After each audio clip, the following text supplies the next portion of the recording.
मुहर्रम महीने की शुरुआत हो चुकी है और इसे भारत में बेहद दिलचस्पी के साथ मनाया जाता है। मुहर्रम का महीना पूरी दुनिया में मुसलमानों के लिए बहुत पाक और अहम होता है, लेकिन क्या आपने सोचा है कि भारत और सऊदी अरब में मुहर्रम कैसे अलग अलग मनाया जाता है? वहाँ भी ताजिया निकलता है क्या वहाँ भी खिचड़ा, मातम और जुलूस होते हैं? आज जानेंगे कि सऊदी अरब में मुहर्रम कैसे मनाते हैं और कैसे ये भारत जैसी परंपराओं से बिल्कुल अलग है।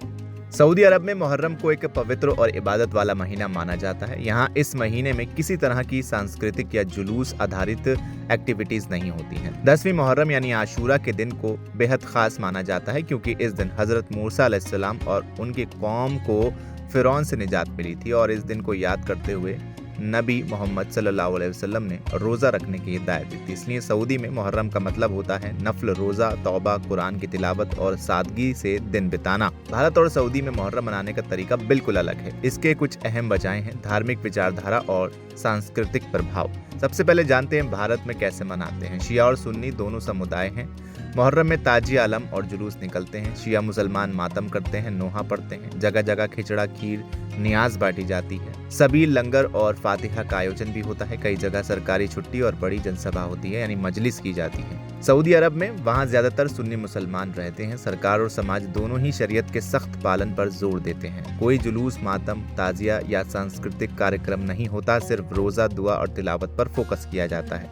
शिया समुदाय मौजूद है, लेकिन वो भी प्राइवेट तौर पर इबादत करते हैं। पब्लिकली जुलूस की परमिशन उन्हें भी नहीं होती। सऊदी अरब में सल्फी विचारधारा का बोलबाला है, जिसमें माना जाता है कि जो चीज कुरान और सही हदीस से साबित ना हो वो बिदअत है, यानी कोई नई सोच है।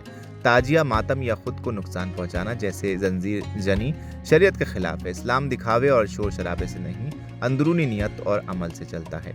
इसलिए वहाँ ढोल, ताशा, डीजे या जुलूस पूरी तरह बैन है। मातम को शरीयत में गैर जरूरी या मना किया गया है। सिर्फ कुरान पढ़ना, दुआ और रोजा रखना ही सही तरीका माना जाता है। सऊदी सरकार धार्मिक नियमों को कानूनी तौर पर लागू करती है, इसलिए कोई भी सार्वजनिक मातम या ताजिया वहाँ नहीं होता। भारत और सऊदी में फर्क सिर्फ तरीका और माहौल का है। भारत में शिया समुदाय की बड़ी आबादी है, जिनकी परंपरा में इमाम हुसैन की शहादत को भावनात्मक रूप से याद करना शामिल है। वहीं सऊदी अरब में कुरान और सुन्नत के मुताबिक सीधे इबादत पर जोर देता है, बिना किसी रस्म या फिर प्रदर्शन के।